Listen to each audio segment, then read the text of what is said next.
పరిశుద్ధమైన దాన్ని ఎంతకాలం ప్రేమిస్తారు అని, ఇంకా పవిత్రత నొందకుండా ఇంకెంతకాలం అపవిత్రమైన దాంట్లోనే ఉంటారని, ఎంతకాలము విశ్వాస ఘాతకులుగా ఇటు అటు తిరుగుతూ అవిశ్వాసులైపోతారు అని, ఇంకెంతకాలము దుష్టాభిప్రాయం కలిగి ఉన్న రక్షణ పొందకుండా దేవుని పట్ల దుష్టాభిప్రాయాలు కలిగి ఉన్నారు అని, ఎంతకాలం అలా ఉంటారు అని దేవుని వాక్యము హెచ్చరిక చేస్తూ ఉంది.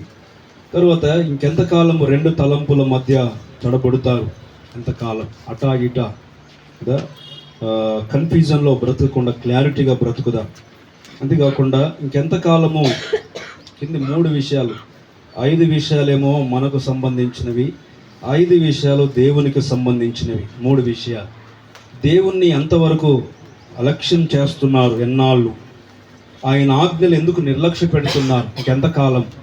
అంతేకాకుండా ఎన్నాళ్ళ మటుకు దేవుడిచ్చే దేశాన్ని పొందకుండా తప్పిపోతారు. ఈ లోకము శాశ్వతం కాదు, పరలోకమే శాశ్వతమైంది, మోక్షమే శాశ్వతమైంది. ఆ మోక్షం ఎవరు ఇస్తారంటే మనుషులు ఇచ్చేది కాదు, దేవుడు ఇచ్చేది.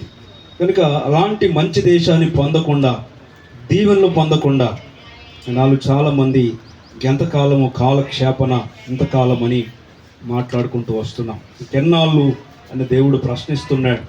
ఇంకెన్నాళ్ళు ఫలించకుండా ఉంటావు, ఇంకెన్నాళ్ళు ఆశీర్వదించబడకుండా ఉంటావు, ఇంకెన్నాళ్ళు శాపగ్రస్తమైన దాన్ని అనుభవిస్తావు. ప్రియ దేవుని బిడ్డలారా, మన శాపమును మన పాపమును తీసివేయవాడు దేవుడు ఒక్కడే. కనుక ఆయన పరిశుద్ధుడుగా నీతిమంతుడుగా ఉండగా మనం ఎందుకు ఇంకా బలహీనతలోనే ఉన్నాం, ఇంకెందుకు అపవిత్రతలోనే బ్రతుకుతున్నాం, ఇంకెందుకు దేవునికి విరోధంగా పాపం చేస్తున్నాం. ప్రియ దేవుని బిడ్డలారా గమనించండి. కనుక ఇంకెన్నాళ్ళు అనే విషయాన్ని జ్ఞాపకం చేస్తూ ఉన్నాం. పోయిన వారంలో మనం రిపబ్లిక్ డే, గణతంత్ర దినోత్సవం ఉన్నది. కనుక రాజ్యాంగం కదా అవతరణ కలిగినటువంటి దినముగా మనం సెలబ్రేట్ చేసుకున్నాం. దేవునికి స్తోత్రం కలుగుతుంది. కనుక భారత ప్రభుత్వానికి రాజ్యాంగం ఎలానో దేవుని రాజ్యానికి లేదా దేవుని ప్రజలకు దేవుని చట్టం, దేవుని గ్రంథం కూడా అలాంటిదే. కనుక నీతి న్యాయములతో కూడినది, యథార్థమైనది కదా, సత్యమును నీతిని అనుసరించి నిత్య జీవానికి మార్గము చూపేది కదా. మనము ఏ విధంగా ప్రభువులో బ్రతకాలి, ఏ విధంగా నీతిగా దేవుని నుంచి వచ్చే ఆశీర్వాదాలు పొందాలో ఈ గ్రంథం మనకు బోధిస్తుంది. కనుక చట్టంలో లేదా రాజ్యాంగం మనకు కల్పించిన హక్కులు మనం చూస్తే కదా, మనం ఏవైతే పొందుకోవాలో సర్వ హక్కులు కల్పించింది. లేకపోతే ఈనాడు ఏ స్థితిలో ఉండేవారమో కదా, ఈనాడు స్వాతంత్రత లేకుండా ఇంకా మగ్గాల్సిన పరిస్థితి వస్తుంది కదా. కనుక భారత రాజ్యాంగం సర్వ మనుషులకు అందరూ కూడా సర్వ హక్కులు కలిగించింది. అదేవిధంగా దేవుని రాజ్యానికి వెళ్ళాలి, నిత్య జీవంలో ఉండాలి అంటే దేవుని చట్టము తెలియకుండా, దేవుని యొక్క ఆజ్ఞలు తెలియకుండా ఎవడు కూడా పరలోకం వెళ్ళలేడు. ఇప్పుడు దేవుని బిడ్డ, నాకు చట్టం తెలియదు, నేను తప్పు చేస్తానంటే చట్టం ఒప్పుకోదు. అలాగనే కనుక నాకు దేవుడు తెలియదు, నా ఇష్టానుసారంగా బ్రతుకుతా అంటే దేవుడు ఊరుకోడు కదా. దేవుడు ఆకాశమందు ఉన్నాడు, మనం భూమి మీద ఉన్నాం. జాగ్రత్త, జాగ్రత్త. దేవునికి విరోధంగా ఏది లేచినా, జనమైనా ప్రజలైనా ఎవరైనా సరే, బైబిల్ చరిత్రలో చాలామందిని చూసాం, చాలామంది గనులైన వారు కనుక కాలగర్భములు కలిసిపోయారు. ఇప్పుడు దేవుని బిడ్డలారా, దేవుని వాక్యం సెలవిస్తుంది, దేవుని యందు దేవుని చిత్త ప్రకారం ఎవడు బ్రతుకుతాడో వాడిని నిరంతరము దేవుడు బ్రతికిస్తాడు, నిత్య జీవానికి వారసులు చేస్తాడు. నిత్య జీవానికి మార్గం ఆయనే, ఆయనే సత్యం, ఆయనే జీవం. ప్రియ దేవుని బిడ్డల, అలాంటి దేవుని మనం కలిగి ఉన్నాం. అయితే ఈ దినం ఒక అంశాన్ని మనం జ్ఞాపకం చేసుకుందాం. ఎన్నాళ్ళు ఇదా, ఒకవైపున స్వాతంత్రత, ఒకవైపున దేవుడు అడుగుతున్నాడు, ఇంకెన్నాళ్ళు బానిస బ్రతుకులు, ఇంకెన్నాళ్ళు చీకటి బ్రతుకులు, ఇంకెన్నాళ్ళు పాపములో అపవిత్రతలో బ్రతుకుతారు కదా. దేశ ప్రభు ఎందుకు ఈ లోకానికి వచ్చాడు అంటే మానవుల వారి పాప బంధకాల్లో నుంచి, పాపమనే చెరలో నుంచి విడుదల చేయడానికే దేవుడు ఈ లోకంలో మానవుడుగా అవతరించాడు, మానవునికి మార్గం చూపాడు. అయితే మనిషి రక్షించబడాలా కదా, రక్షణ బాప్తీసం పొంది సంఘములో చేర్చబడాలి. రక్షణ బాప్తీసం పొంది సంఘములో చేర్చబడాలి. సంఘములో చేర్చబడకుండా, రక్షణ పొందకుండా ఏ ఒక్కరు కూడా మోక్షము చేరరుని దేవుని గ్రంథం మనకు బోధిస్తుంది. దేవుని బిడ్డలారా కదా, రక్షణ పొందడానికి ఎంతకాలం పడుతుంది? ఎంతకాలం పడుతుంది? సంవత్సరాలు పడుతుందా? ఏళ్ళు పడుతుందా? రక్షణ పొందడానికి ఎన్ని ఏళ్ళు, ఎన్ని సంవత్సరాలు, ఎంతకాలం? ఇప్పుడు దేవుని బిడ్డలారా, కనుక నేను 3 విషయాలు జ్ఞాపకం చేస్తాను. రక్షణ బాప్తీసం పొంది సార్వత్రిక సంఘములో చేర్చబడాలి. సార్వత్రిక సంఘము దేవునిది. ఆయన మధ్యాకాశానికి రాబోతున్నాడు నేడో రేపో మేఘాల మీద. నేడో రేపో నా ప్రియుడేసు మేఘాల మీద తెంచును. నేడో రేపో నా ప్రియుడేసు మేఘాల మీద తెంచును. మహిమాన్వితుడై ప్రభు యేసు మహితలమున కీర్తించెను. మహిమాన్వితుడై ప్రభు యేసు మహితలమున కీర్తించెను. నేను రేపో నా ప్రియుడేసు మేఘాల మీద తెంచును.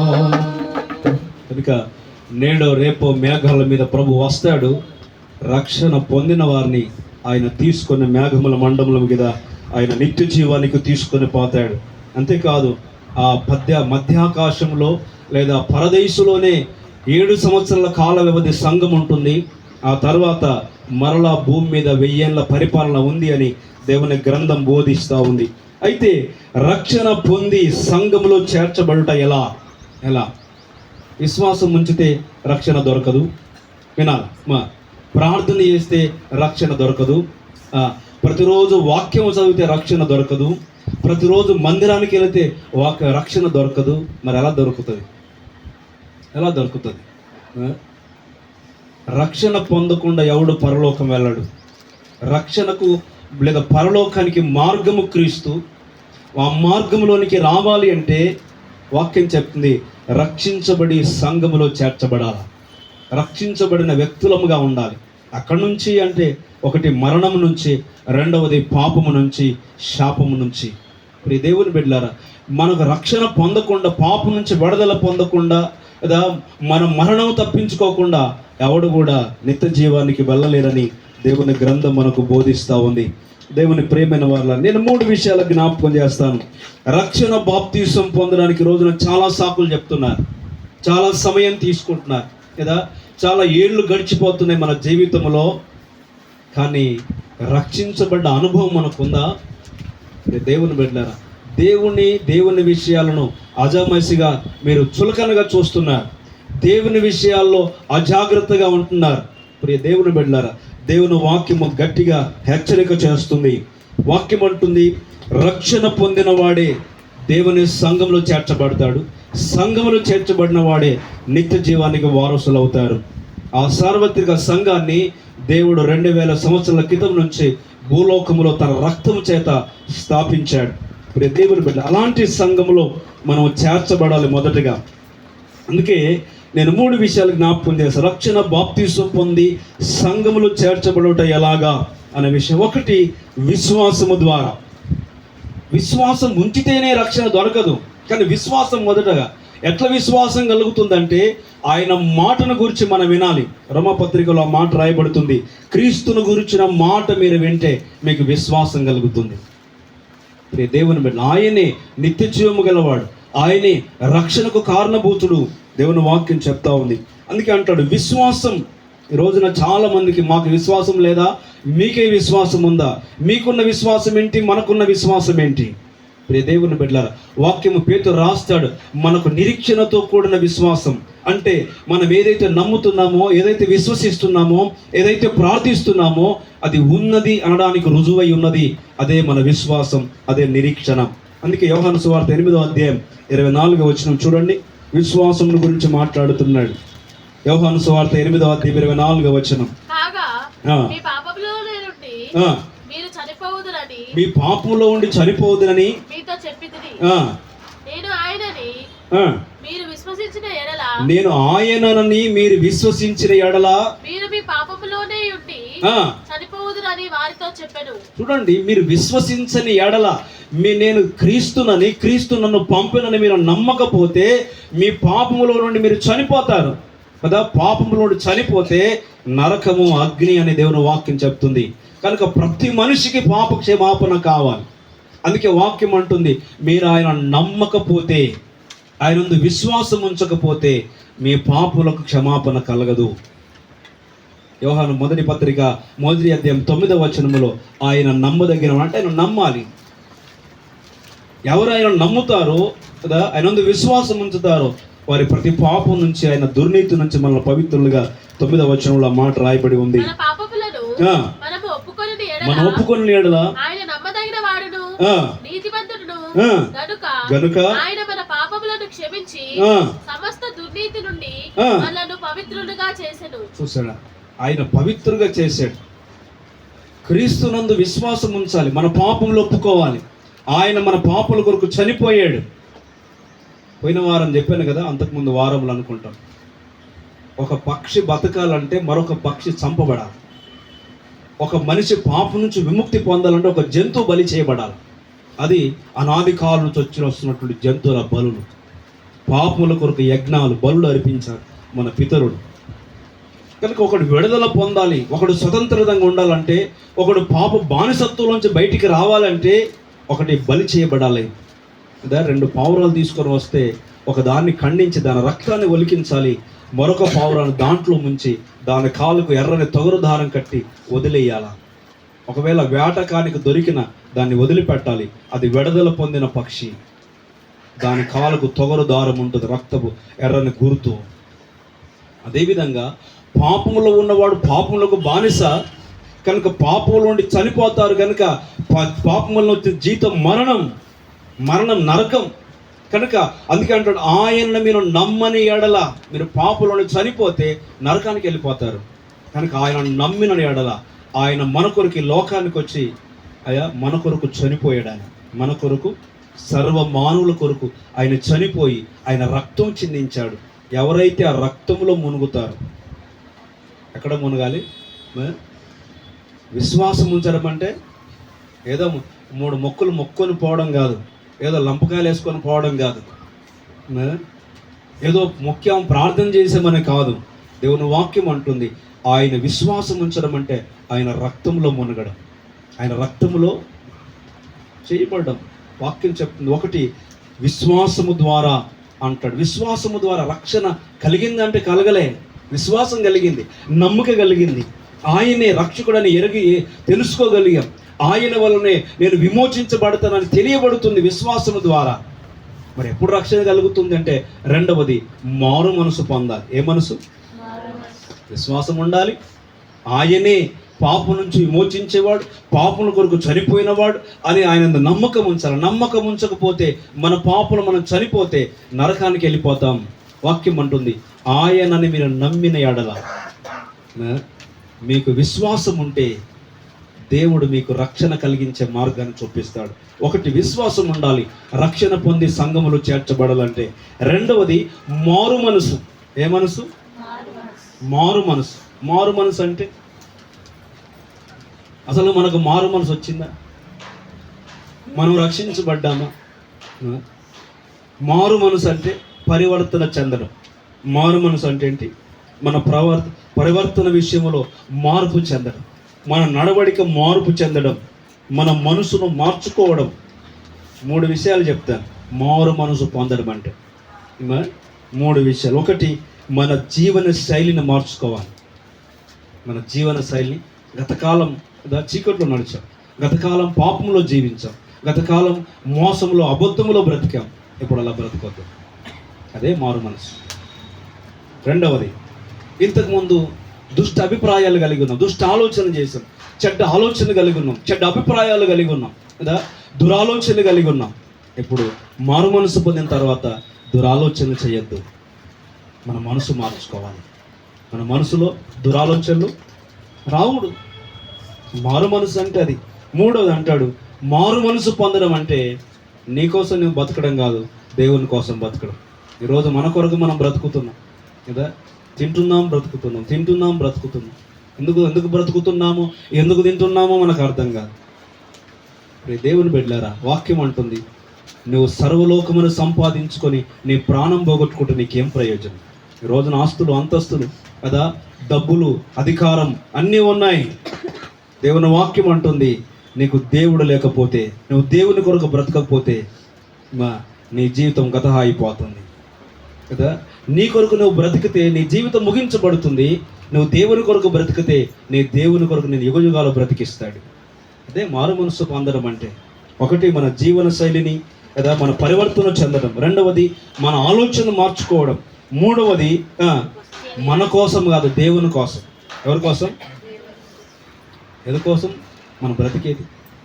అపోస్తలుడైన పౌలు అంటే, జీవించువాడును నేను కాదు, నాలో ఉన్న క్రీస్తు. క్రీస్తు కొరకు, దేవుని కొరకు బ్రతుకుతున్నా, దేవుని నందు విశ్వాసం ఉంచుతున్నాం కదా. అబద్ధాలు, మోసాలు, దగాకోర్ల పనులు చేయడం లేదు కదా. దేవుని బిడ్డలారా, దేవుని కొరకు బ్రతికిన వాడు ఎవడు కూడా పిరికివాడుగా ఉంటాడు, ధైర్యంగా ఉంటాడు. ఎలా ఉంటాడు? ధైర్యంగా ఉంటాడు. ఎందుకు భయపడుతున్నావు? ఎందుకు పిరికితనం చూపిస్తున్నావు అంటే మనలో ఏదో లోపం ఉందని అర్థం. లోపం ఉందని అర్థం. వాక్యం అంటుంది, మారు మనసు పొందితే రక్షణ నీకు సమీపంగా ఉంది. ఒకటి, విశ్వాసం ద్వారా రక్షించబడడానికి దగ్గరికి వచ్చావు. రెండవది, విశ్వాసం ఉంచిన ప్రతివాడు ఏం చేయాలా? మారు మనసు పొందాలి. నువ్వు మారు మనసు పొందకుండా వేసిన వేషాలు వేసి కదా, చేసిన దురాలోచన చేసి ఇంకా దేవునికి దగ్గర కాకుండా బ్రతికితే నీకేమీ ప్రయోజనం లేదు. సర్వలోకము సంపాదించుకొని మనం ప్రాణం పోగొట్టుకుంటే ఏమైనా ప్రయోజనం ఉందా? ఉందా? ఇంకో మాట కూడా చెప్తున్నాను, శరీరాన్ని చంపేవానికి కదా భయపడాల్సింది, ఆత్మను కూడా తీసుకెళ్ళి అగ్నిలో వేసేవానికి భయపడాలా? దేవునికి భయపడాలి. మారు మనసు పొందినవాడు భయభక్తులు కలిగి బ్రతుకుతాడు, తన పరివర్తన చెందినవాడుగా ఉంటాడు కదా. దేనికి పడితే దానికి బానిసైపోడు, దేనికి పడితే దానికి లోనైపోడు. దేవుని బిడ్డలారా, దేవుని వాక్యం చెప్తుంది మారు మనసు. లూకాసు వార్త 13వ అధ్యాయం 3వ వచనం చూడండి ఒకసారి.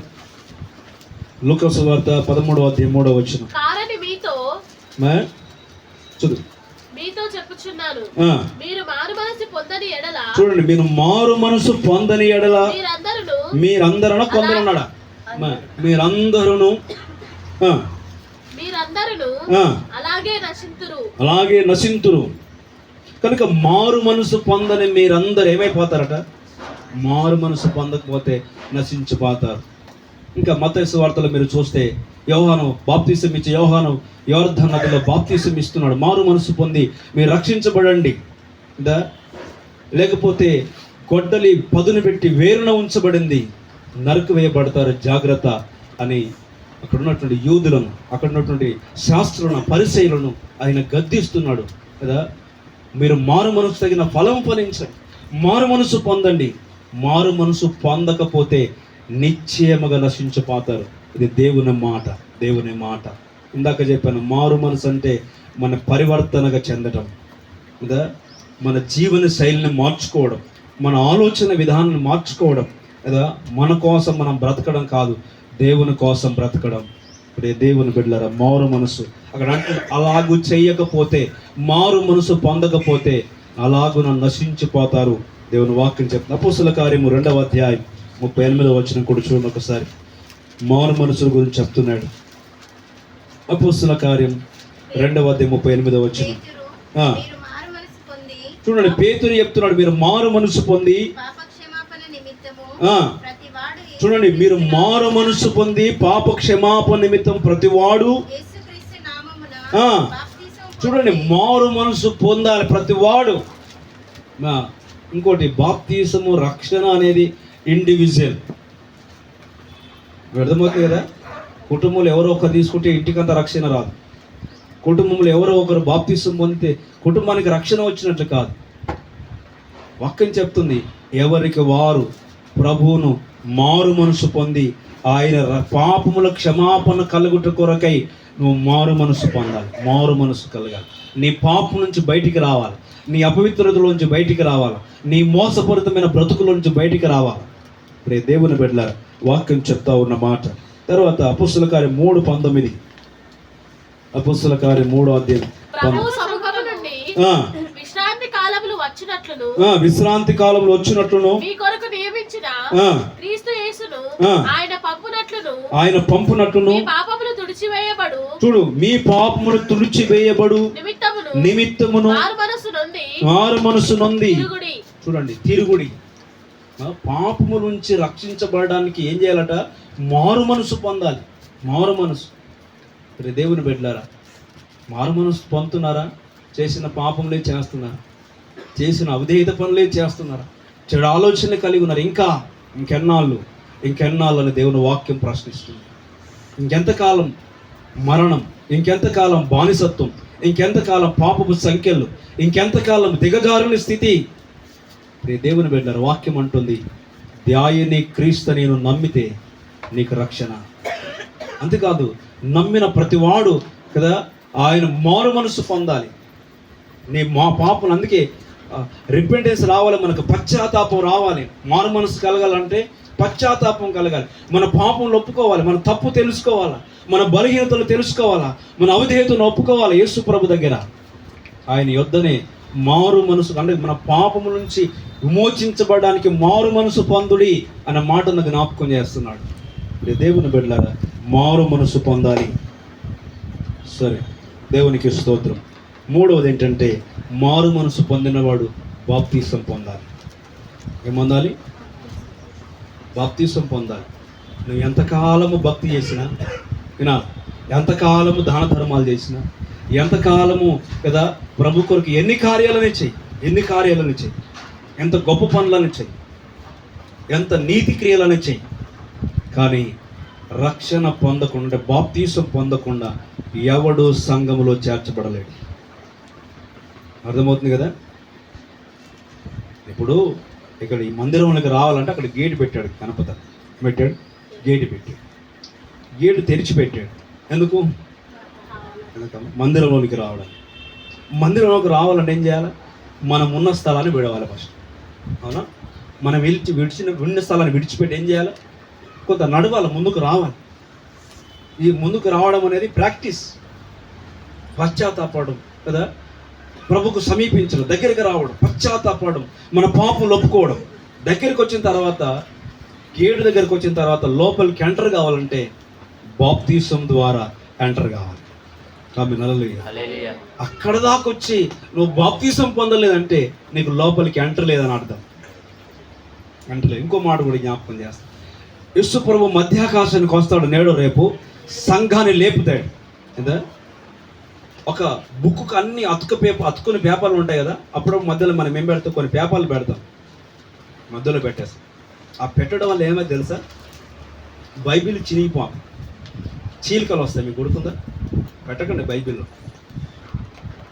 నాకు మహా చిరాకు బైబిల్లో పెన్ను గీతలు పెట్టినా, బైబిల్లో పేపర్లు పెట్టినా మహా చిరాకు నాకు. బైబిల్ చిరిగిపోతాయి, క్రాక్స్ వస్తాయి. మీరు చూడండి, పేపర్లు మధ్యలో పెట్టిన పేపర్, అవి అతకబడి లేవు, కానీ అతకబడిన దాన్ని ఏం చేస్తారు సార్? చీల్చేస్తారు. దాంట్లో ఉండదు, ఎముడిపోదు. అది ఉన్నదాన్ని ఏం చేస్తుంది?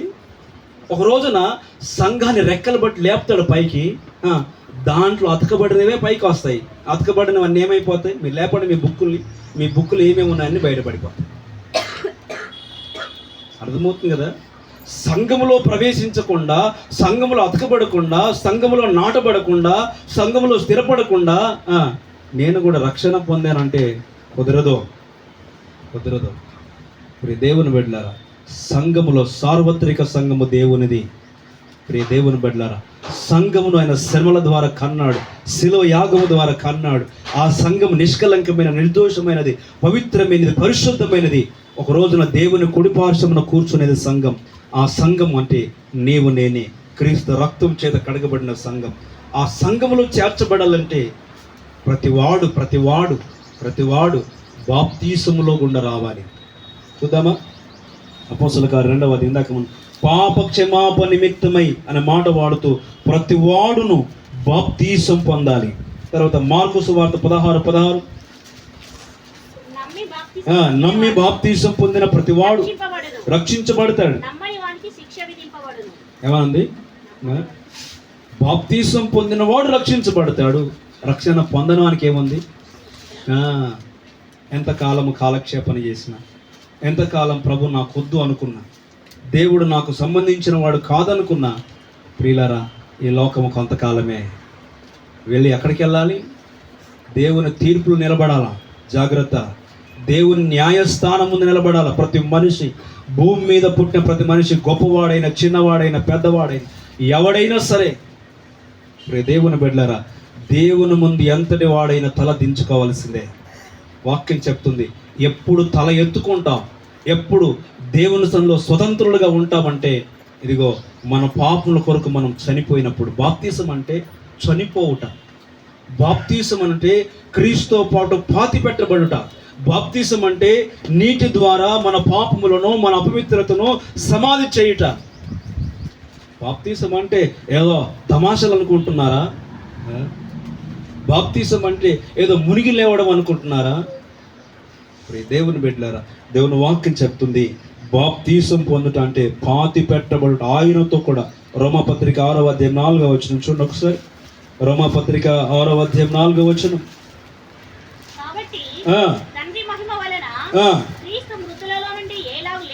చూడండి, క్రీస్తు మృతుల్లోంచి ఎలాగూ లేపబడినో అలాగే మనము కూడా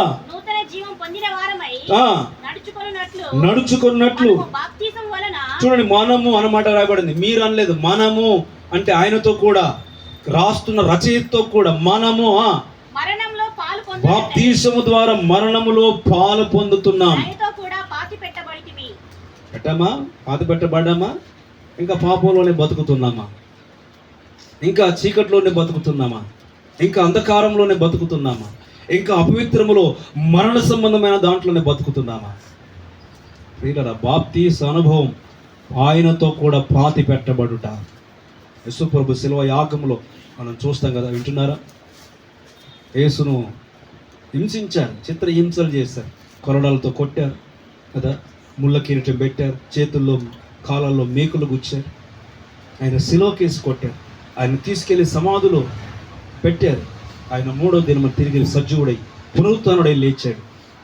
ఆయన లేచినప్పుడు పేతురు, యోహానులకు, మగ్దలేన మరియ యేసు లేచిన సంగతి చెప్పిన వెంటనే కొంతమంది శిష్యులు సమాధి యొద్దకు పరిగెత్తుకొని పోయి చూసినప్పుడు ఆయనకు చుట్టబడిన ప్రేత వస్త్రాలు.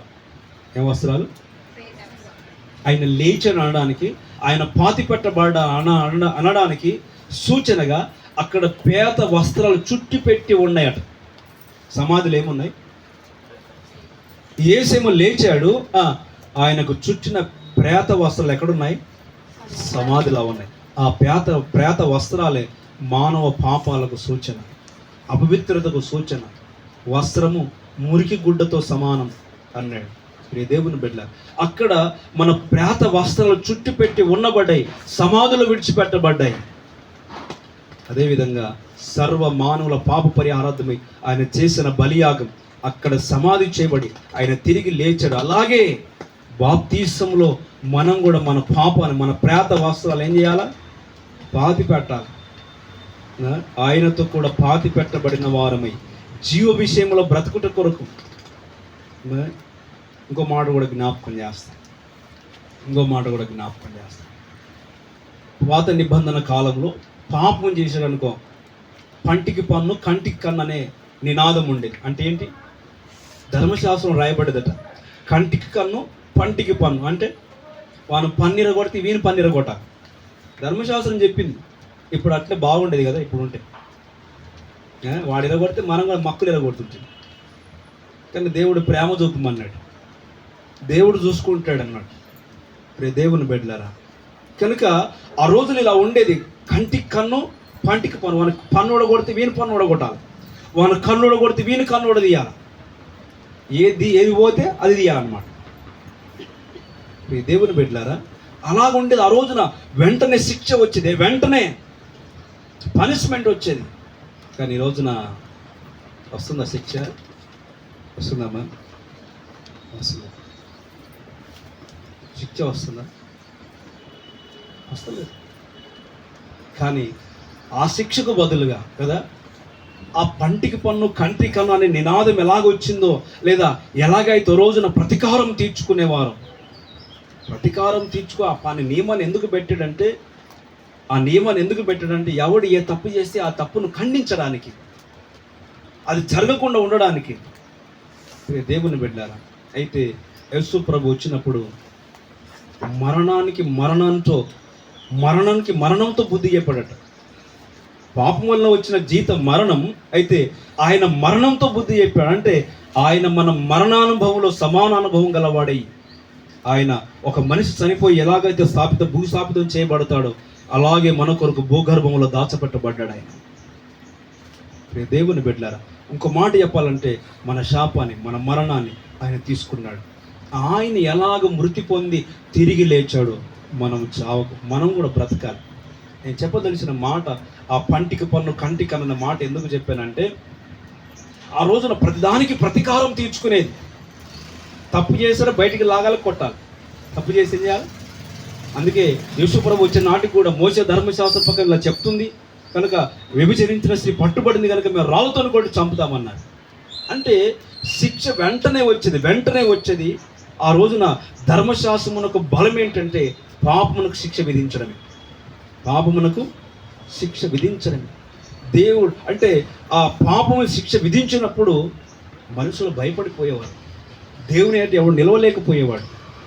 ఇప్పుడు దేవుని బిడ్డలారా, కానీ యేసు ప్రభులో బాప్తీసం పొందిన మనము కదా, పంటికి పన్ను కాదు, మన కొరకు ఆయన బలి అయిపోయాడు. ఆయన ఎలాగో మృతుల్లో నుంచి తిరిగి లేచాడో, ఆయన మరణానుభవం కూడా ఎలా సమానుడయ్యాడో, మనం కూడా పాతి పెట్టబడట వలన మనము కూడా మరణంలో నుంచి క్రీస్తుతో సమానానుభవం గల వారమై కదా, మనం జీవము నిమిత్తం రక్షించబడుతున్నాం అనే విషయాన్ని జ్ఞాపకం చేస్తున్నాడు. అందుకే బాప్తీసము అనే మాట, మనం ఆయనతో కూడా పాతి పెట్టబడుట, ప్రతీకారం తీర్చుకొనుట కాదు. ప్రతీకారం తీర్చుకోలేమో, ప్రతీకారం తీర్చుకోవచ్చు. ధర్మశాస్త్రం బోధించింది, కానీ క్రీస్తులో పాతి పెట్టబడిన మనం నిత్య జీవము కొరకు ఎదురు చూస్తున్నాం కదా. ఈ లోకం కొరకు కాదు, ఈ బ్రతుకు కొరకు కాదు. దేవుని బిడ్డలారా, నిత్య జీవము కొరకు మనము ప్రయాసపడుతున్నాం. అందుకే వాక్యం అంటుంది, రక్షణ పొందాలి, క్రీస్తు సంఘంలోనికి చేర్చబడాలంటే వాక్యం అంటుంది నమ్మి బాప్తీసం పొందాలి. చూడండి, అపోస్తల కార్యము 22వ అధ్యాయం 16వ వచనం. అపోస్తల కార్యం 22వ అధ్యాయం 16వ వచనం. నీవు తడువు చేయుట ఎందుకు? చూడండి, లేచి ఆయన నామమును బట్టి ప్రార్థన చేసి చూడండి బాప్తీసం పొంది ఏమంటుంది వాక్యము? బాప్తీసం ద్వారా మన పాపమును పాతి పెడుతున్నాం. ఒకటి. రెండవది ఏమంటున్నాడు? పాపములు కడిగేసుకోండి. మనం ఊరంతా తిరిగి వచ్చి ఏం చేస్తాం? కాళ్ళు కడుక్కుంటామా లేదా? కడుక్కుంటామా? స్నానం చేస్తామా? కడుక్కుంటామా లేదా? వాక్యం అంటుంది బాప్తీసము గుండా మీ పాపాలను ఏం చేసుకోవాలట? కడిగేసుకోండి. ఒక్కసారి పారు మనసు పొంది పశ్చాత్తాపడి బాప్తీసం పొందితే కదా మన పాపములకు క్షమాపణ మనకు కలుగుతుంది. ఆమె నెలలియ ఒక్కసారి బాప్తీసం, మాటికి బాప్తీసం పొందడం కాదు.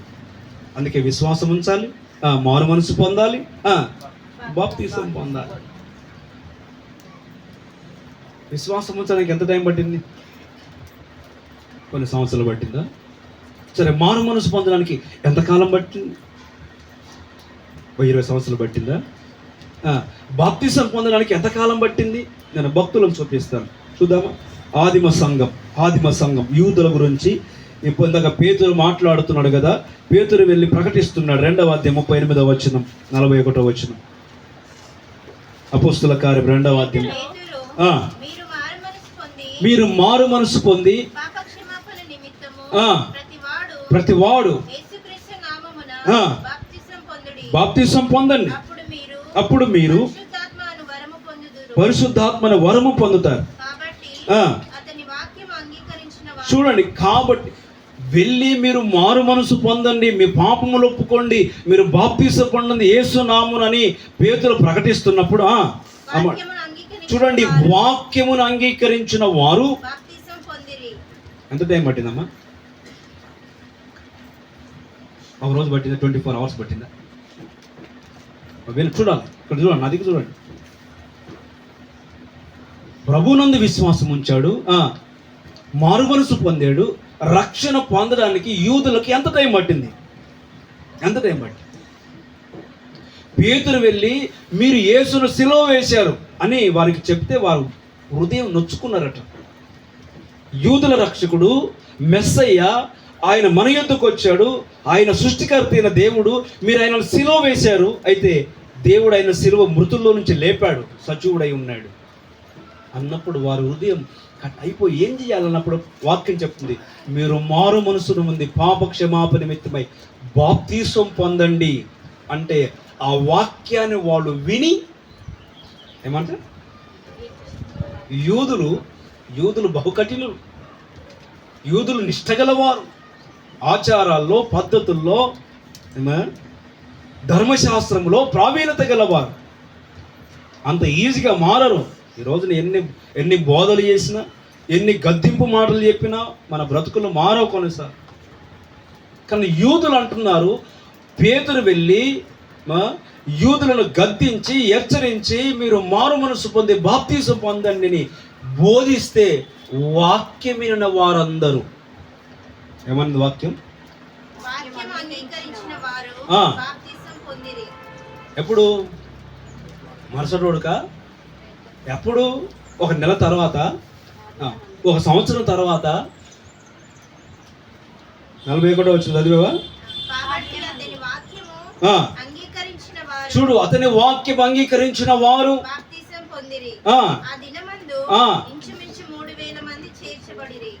ఏ దినమందు? అదే దినమందు, వాక్యం బోధించిన దినమందు. సంవత్సరాలు బోధలు వింటున్నాం, వాక్యాలు వింటున్నాం. ఏది విశ్వాసం? ఏది మారు మనసు? ఏది బాప్తీసు అనుభవం? పాతి పెట్టబడిన అనుభవం, పాపములు కడిగి వేసుకున్న అనుభవం ఉందమ్మా? వాక్యం అంటుంది యూదులు కఠినులు, యూదులు నిష్టగలవారు, యూదులు ధర్మశాస్త్రాన్ని పాటిస్తున్న వాళ్ళు. అప్పటికే వారి యొద్దకు వెళ్ళి క్రీస్తుని గురించి ప్రకటిస్తే వాక్యం విన్నవారు ఆ దినమందే, ఏ దినమందు? ప్రకటించబడిన దినమందే వాళ్ళు విశ్వాసం ఉంచారు, వారు మారు మనసు పొందారు, వారు బాప్తీసం పొందారు. ఆ కింది వచ్చిన చదివితే బాప్తీసం పొందిన వారిని వారి సంఘంలో చేర్చుతూ వచ్చారట. ఎక్కడ చేస్తూ వచ్చారు? మతంలో కలుపుకోలే. బాప్తీసం పొందిన వాళ్ళని మతంలోకి దిగమని చెప్పలే. మతంలోకి దిగకండి, మీ మతం మీదే. దేవుని బిడ్డలారా, సంఘము, సార్వత్రిక సంఘం ఇది దేవునిది. దీనిలోనికి ఎంటర్ కావాలంటే విశ్వాసం ఉండాలి, మారు మనసు పొందాలి. అప్పుడు ఎక్కడ చేర్చబడతావు? సంఘములు చేర్చబడతావు. సంఘముకున్న ఆధిక్యతలు ఎన్నో. ఒకవేళ దేవుని చిత్తం అయితే వచ్చేవారని చెప్పుకున్నాం. సంఘముకున్న ఆధిక్యత. ఓకేనా? ప్రియ దేవుని బిడ్డారా, వాక్యం అంటుంది యూదులు ఆ దినమందే రక్షించబడ్డారు. ఇంకో మాట చెప్తాను. నపూసకుడు, అపోస్తలుల కార్యం 8వ అధ్యాయంలో నపూసకుడు 27వ వచనం. అప్పుడు ఐథియోపియాల రాణి అయిన కందాకే క్రింద మంత్రి అయి ఆమె యొక్క ధనాగారం అంతటి మీదనున్న ఐథియోపియుడైన నపుంసకుడు ఆరాధించుటకు యెరూషలేమునకు వచ్చి ఉండెను. అతడు తిరిగి వెళ్ళుచు తన రథం మీద కూర్చుండి ప్రవక్త అయిన యెషయా గ్రంథం చదువుచుండెను. అప్పుడు ఆత్మ ఫిలిప్పుతో నీవు ఆ రథము దగ్గరకు పోయి దానిని కలుసుకొనిమని చెప్పెను. ఫిలిప్పు దగ్గరకు పరిగెత్తుకొని పోయి అతడు ప్రవక్త అయిన యెషయా గ్రంథం చదువుతుండగా విని నీవు చదువునది గ్రహించుచున్నావా అని అడుగగా అతడు ఎవడైనను నాకు త్రోవ చూపకుంటే ఎలాగో గ్రహింపగలనని చెప్పి రథం ఎక్కి తనతో కూర్చుండుమని ఫిలిప్పును వేడుకొనెను. అతడు లేఖనమందు చదువుచున్న భాగమేమనగా ఆయన గొర్రెవలె వదకు తేబడెను, బొచ్చు కత్తిరించు అని ఎదుట గొర్రెపిల్ల ఏలాగు మౌనముగా ఉండునో అలాగే ఆయన నోరు తెరవకుండెను. ఆయన దీనత్వమును బట్టి ఆయనకు న్యాయ విమర్శ దొరకకపోయెను. ఆయన సంతానమును ఎవరు వివరింతురు? ఆయన జీవము భూమి మీద నుండి తీసివేయబడినది. అప్పుడు నపుంసకుడు ప్రవక్త ఎవరిని గూర్చి ఇలాగూ చెప్పుచున్నాడు అని యెషయా గ్రంథాన్ని చదువుతున్నప్పుడు ఫిలిప్పును అడిగాడు. ఫిలిప్ అంతా కూడా యేసుక్రీస్తును గురించిన సంగతులు, ఆయన గొర్రె పిల్లగా వధించబడిన సంగతులు అవన్నీ కూడా నపుంసకునికి చెప్పాడు. ఆ చదువు కిందికి. ఇంకా ఆటంకమేమి అన్న దగ్గర చదువు. వారు త్రోవలో వెళ్ళుచుండగా చూడండి, వారు త్రోవలో వెళ్ళుతుండగా, చూడండి చూడండి చూడండి అమ్మ వినాలా, చాలా అక్కడ చాలు. ఇక త్రోవలో వెళుతున్నప్పుడు నీళ్లు కనబడ్డాయి, ఇంకా ఆటంకం ఏమి నీళ్ళు ఉన్నాయి, నాకు బాప్తిసం ఇయ్యి అన్నాడు నపుంసకుడు. ఎంత టైం పట్టింది విన్నాను? 10 సంవత్సరాలు పట్టిందా? వచ్చే సంవత్సరం ఉందాలే, ఈ ఏడు వచ్చాను, మొక్కుకున్నా, నా పని అయిపోయింది. మళ్ళీ వచ్చే సంవత్సరం కదా కిస్మిస్ పండుగ వస్తుంది, మళ్ళీ వచ్చే సంవత్సరం కదా న్యూ ఇయర్ వస్తుంది. యూదులు ఆదిన మందే 3000 మంది వాక్యమని రక్షించబడ్డారు. ఆదిన మందే. నపూసకుడు కందకి అనే ఆమె కింద మంత్రిగా, ఆర్థిక మంత్రిగా ఉన్నాడు. ఆయన ఏటేట యెరూషలేముకు వచ్చి ఆరాధించే మత ఛాందస్త నాయకుడు, మత ముసుగులో ఉన్నవాడు, ఆచారాల్లో ఉన్నవాడు. భక్తి లేనివాడు కాదు, భక్తి ఉంది. భక్తి ఉంటేనే కదా యెరూషలేముకు వచ్చేది. మత మూఢనమ్మకాలు ఉన్నాయి, మత విశ్వాసం ఉంది. ఏటేట వచ్చి యెరూషలేముకు వచ్చి ఆరాధించి వెళుతున్నాడు. ఒకరోజు వచ్చాడు, యెరూషలేమును ఆరాధన చేశాడు.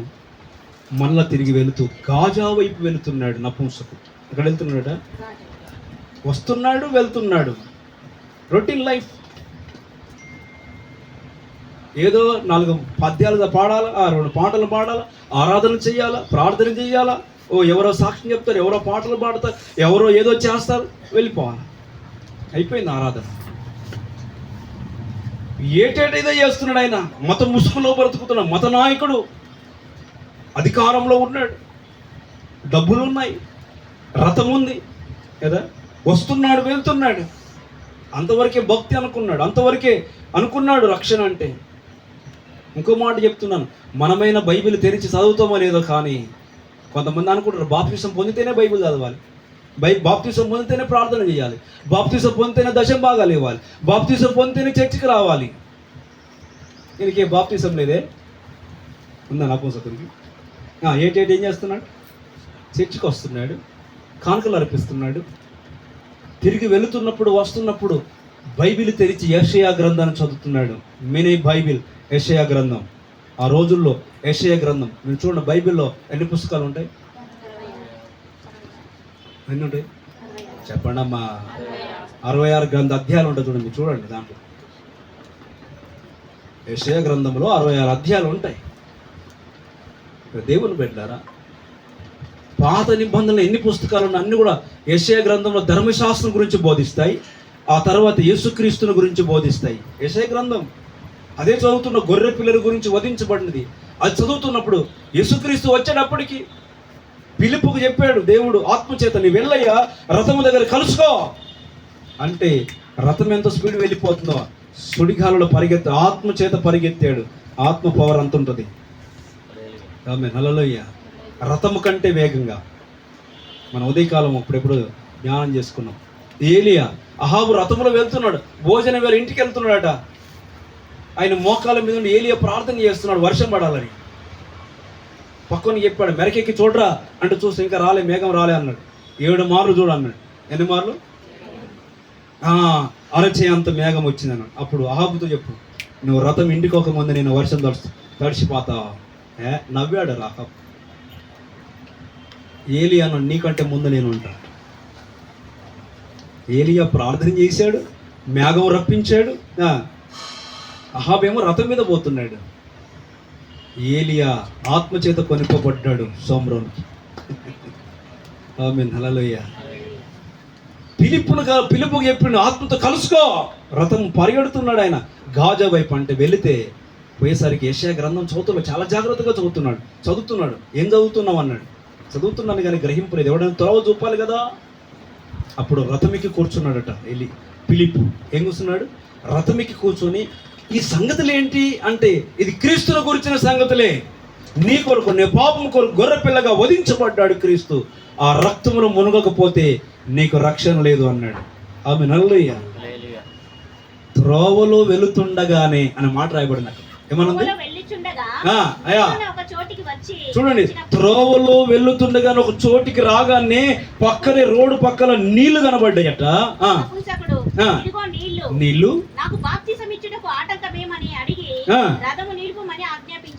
ఈరోజు బాప్తిసం పొందండి బాబు, మీకు అవకాశం దొరకదు, రండి రండి రండి రండి అంటే ఒక్కడు కూడా రాలేదు ఈ సంవత్సరం. వచ్చారు ఎవరైనా? నపూసకుడు దారిలో వెళుతుండగా దేవుని వాక్యం గురించి ప్రకటిస్తే ఏమంటున్నాడు?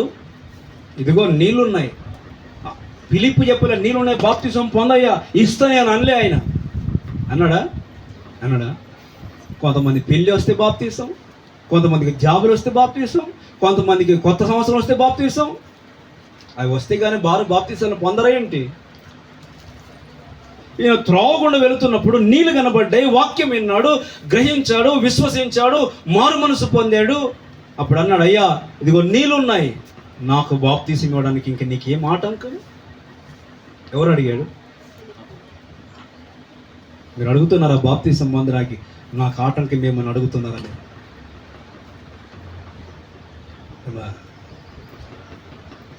త్రోవలో వెళుతున్నప్పుడే రక్షించబడి ఎంతకాలం పట్టింది? అపోస్తున్న పౌలు సౌలుగా ఉన్నప్పుడు 9వ అధ్యాయం అపోస్తుల కార్యం 5-6 వచనాలు.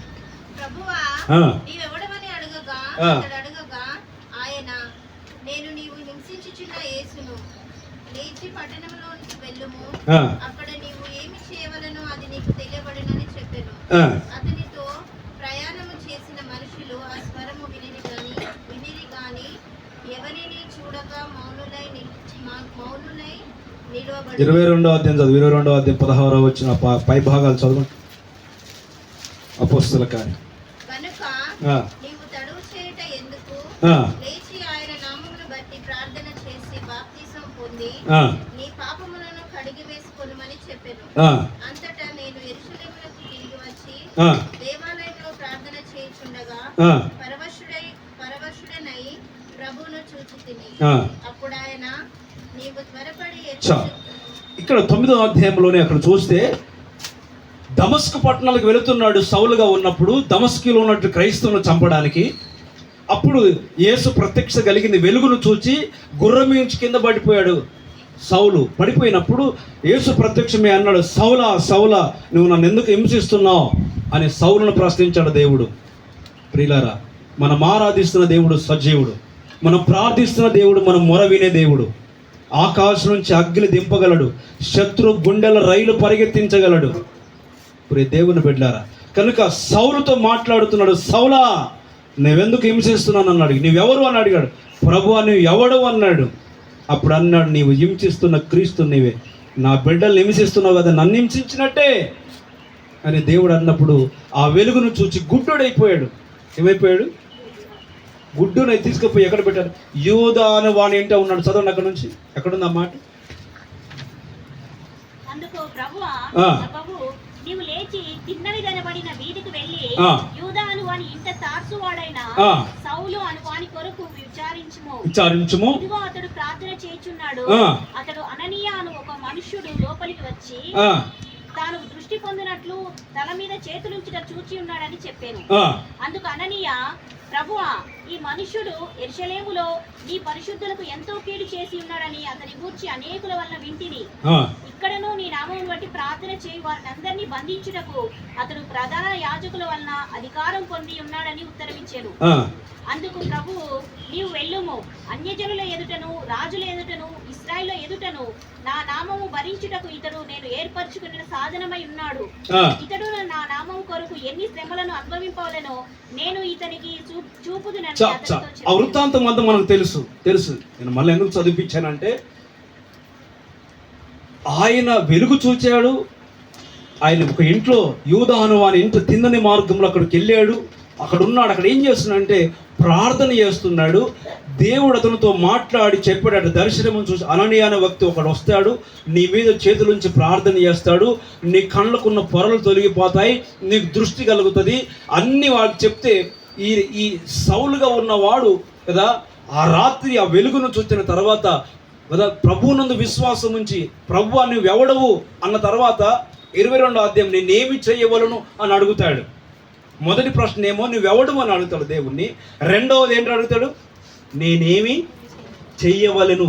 ఎప్పుడు అడిగాడంటే విశ్వాసం ఉంచినప్పుడు, మారు మనసు పొందినప్పుడు. అప్పుడు యూదా అను వాని ఇంట ప్రార్థన చేస్తున్నాడట మోకాళ్ళ మీద ఉండి.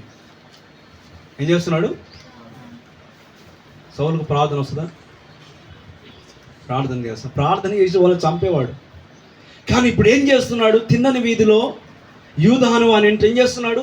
ప్రార్థన చేస్తున్నాడు. అప్పుడు అననీయను పంపించాడు దేవుడు. అననీయకు దర్శనం ఇచ్చి, వెళ్ళు, పలానా ఇంట్లో ఉన్నాడు, సౌలు ఉన్నాడు, ఆయన పౌలుగా మార్చబోతున్నాను, నా కొరకు ఎన్ని శ్రమలు అనుభవిస్తారో, ప్రధాన యాజకుల దగ్గర నిలబడతాడు అని, నా కొరకు ఒక సాధనంగా వాడుతారని చెప్తే, సౌలు గురించి అన్ని విషయాలు చెప్పాడు అననీయ.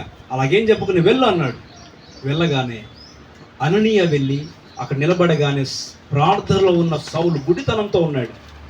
నా తండ్రి పంపించిన అననీయవు నీవేనా అని అడిగాడు. అవును అన్నాడు. అప్పుడు అననీయ వెళ్ళి సౌలు మీద తల మీద చేతుల నుంచి ప్రార్థన చేస్తే ఆయన కళ్ళకున్న పొరలు రాలిపోయాయి. అక్కడ రాయబడిన మాట తెలుసు, కన్నుల నుండి పొరల వంటివి రాలగా దృష్టి కలిగి లేచి బాప్తిజం పొందెను. ఎప్పుడట? అతని కళ్ళ వంటి పొరలు రాలిపోయిన వెంటనే అతడు లేచి కళ్ళు తెరవబడ్డాయి. అయ్యో, నేను అక్రమం చేస్తున్నాను, నేను మోసం చేశాను, నేను దగ పనులు చేశాను, నేను హింసించాను అని కదా గుడితనంలో బతికాడు. గుడితనం వచ్చేసింది. ఎవరికి గర్వం వచ్చినా, ఎవరికి అహంకారం వచ్చినా అని కళ్ళు మూసుకుపోతాయి, జాగ్రత్త. కానీ దేవుడే వాని కళ్ళ పొరలు రాలిపించేస్తాడు. సౌలుకి ఏం చెప్పించాడు? పొరలు రాలిపోగానే వాడు అతను లేచి ఏం చేశాడట? బాప్తిసం పొందాడు. ఎంత టైం పట్టింది? ఒకరోజు పట్టిందా? ఏమో ఒక దిన ప్రాసెస్. సౌలుకు ఒక రోజుల్లో ఒక రాత్రి కలిగిన దర్శనం, ఒక రాత్రి కలిగిన ప్రత్యక్షత సౌలును పౌలుగా మార్చేసింది. బాప్తిసం పొందాడండి సౌలు. సౌలు యేసుక్రీస్తు కరుణామయుడైతే సౌలు దయామయుడిగా మారాడు. మీకు తెలియదా?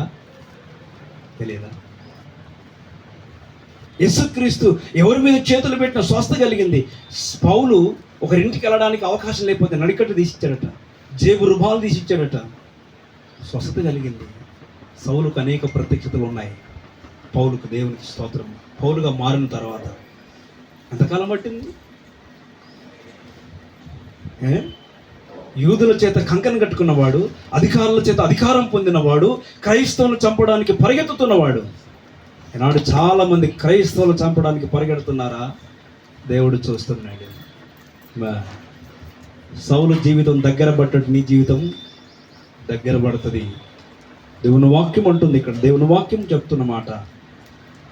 అతడు లేచి కన్నుల నుంచి పొరలు రాలిపోగానే ప్రార్థన చేసిన వెంటనే, ఈరోజు ఎంతకాలం ప్రార్థన చేసిన కదా, నీ కొరకు నీ కుటుంబం ప్రార్థన చేస్తుంది, సంఘం ప్రార్థన చేస్తుంది కదా, నీ కొరకు ఎవరెవరో ప్రార్థన చేస్తున్నారు, కానీ నీ పొరలు రాలిపోతలేవు. బాప్తిసం పొందడంలే. యూదులు అదే దినం త్రోవలు వెళుతుండగా నపుంసకుడు రక్షించబడ్డాడు. ఒక రాత్రి కలిగిన దర్శనానికి సౌలు పౌలుగా మారిపోయి పొరలు రాలిపోయి బాప్తిసం పొందాడు. ఇంకో మాట కూడా జ్ఞాపకం చేస్తాను. చెరసాల నాయకుడు అపొస్తలుల కార్యం 16వ అధ్యాయం 10వ వచనం. ఒక్క రాత్రి వాక్యం విన్న చెరసాల నాయకుడు ఒక్క రాత్రి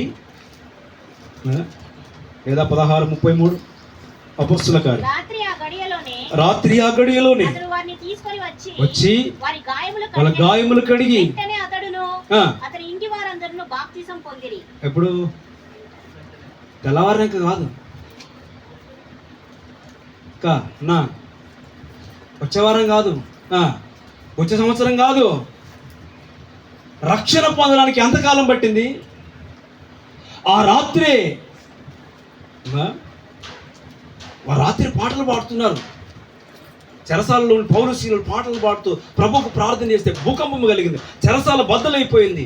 అందరూ కూడా తప్పించుకోపోయారని ఆయన కందిలో ఒకటి వెళ్తూ ఒకటి పట్టుకొని చూస్తున్నారు. అందరిని చూస్తుంటే పౌలు అన్నాడు, అందరం ఇక్కడే ఉన్నాం, అందరూ పారిపోయారేమో, నేను నా ప్రతివాది నా అధికారికి నేనేం చెప్పాలని తాను ఆత్మహత్య చేసుకోబోయాడు నాయకుడు. అప్పుడు పౌలు అన్నాడు, అయ్యా ఆగు, ఎందుకు తొందరపడుతున్నా, మేము ఎవరం వాళ్ళు ఇక్కడే ఉన్నాం. రాత్రి భూకంపం కలగడం, వారు పాటలు పాడడం, వారు వాక్యం ప్రకటించడం. చెరసాల నాయకుడు చూస్తున్నాడు, వింటున్నాడు. భూకంపం కలిగిన వెంటనే వారు ఎవరు పారిపోకుండా అలాగే నమ్మకంగా ఉన్నారు. అయితే చెరసాల నాయకుడు ఎంతో చూసిన తర్వాత రక్షణ పొందడం నేనేం చేయాలన్న మాట మాట్లాడతాడు. తర్వాత అంటాడు, ఈ పౌలుల శీలను అంటే ఇంటికి తీసుకుపోయాడు రాత్రి. ఎక్కడ తీసుకుపోయాడు?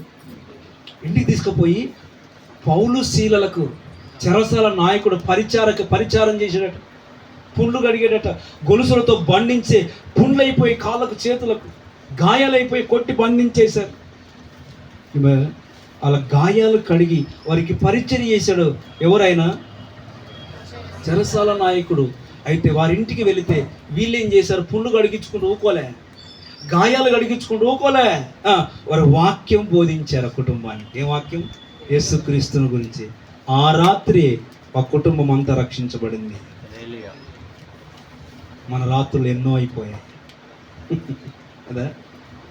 పగలైతుంది రాత్రి అవుతుంది, పగైతే రాత్రి అవుతుంది, కానీ రక్షణ పొందలేకపోతున్నామా? ఇంకెన్నాళ్ళు? ఒకటి విశ్వాసం, రెండవది మారు మనసు, మూడవది బాప్తీసం. ఇవి లేకుండా సంఘంలోనికి ఎవడు ఎంటర్ కాలేడు. సార్వత్రిక సంఘంలో ఉంటే మనల్ని ఎవడు ఏమీ చేయలేడు. మనల్ని ఎవడేమీ చేయలేడు. ఆయన సంఘం ఆయనది, ఆయన రెక్కల కింద భద్రపరుస్తాడు. సంఘంలో చేర్చబడకుండా అని చెప్పాను కదా. ఒక మాట చెప్తున్నాను, మళ్ళీ చెప్తున్నాను ఇప్పుడు. మీరు సంఘములో అతకబడకుండా ఎన్నాళ్ళు ఆ బైబిల్ మధ్యలో పేపర్ లాగా ఉంటారు చూడండి. ఇందాక చెప్పాను, పేపర్ ఉన్నంత వరకు బైబిల్ ఏం చేస్తుంది? మధ్యలో బైబిల్ పాతగా అయిపోతుంది. ఈ బైబిల్ పాతగా అయిపోయా? నా ఇంచుమించు 7 బైబిల్ ఉంటాయి పాతగా అయిపోయినాయి, చినిగిపోయినాయి. మీరు ఎన్ని బైబిల్ వాడుతున్నారు? నేనైనా వాడు. కానీ నేను ఒక విషయం చెప్తున్నాను, మధ్యలో పేపర్ లాగా చినిగిపోయి చింపి వేసే వాళ్ళలాగా ఉండొద్దు. అతకబడిన వారంగా ఉండాలి. అతకబడిన వారంగా ఉండాలి. మా ఒక బైబిల్ కొనిచ్చాను మా వాళ్ళకి, చినిగిపోయింది. అది రోజు రోజుకి చినిగిపోయి అట్ట పాడైపోయి అంత పాడైపోయి దాంట్లో అక్షరాలు చెదిరిపోలే, అంత కొత్తగా ఉంది బైబిల్ లోపల. అంటే దాంట్లో ఏ పేపర్లు పెట్టలేదు, కానీ పైన మాత్రం అట్ట మాత్రం చినిగిపోయింది. దాన్ని ఏం చేశానంటే ఓ రోజు దినమంతా టైం తీసుకొని ఆ చినిగిపోయినవన్నీ తీసేసి ఎక్కడెక్కడ చీలికలు వచ్చి అక్కడ అతికించేసాం. మొత్తం గమ్ము పెట్టి టేప్ వేసి అతికించేసి దాని మీద ఒక కవర్ వేసాను. ఇప్పుడు కొత్త బైబిల్ లాగా అయిపోయింది. వద్దంటే అదే పట్టుకుంటారు మా వాళ్ళు, అదే కావాలి. దేవుని బిడ్డ, మనం అతకబడిన వారంగా ఉండాలి, కానీ చినిగిపోయేటట్టుగా విడదీసేటట్టుగా లేపితే జారిపోయేటట్టుగా ఉండొద్దు. సంఘములో చేర్చబడదాం. ప్రార్థన చేసుకుని లేచి నిలబడదాం.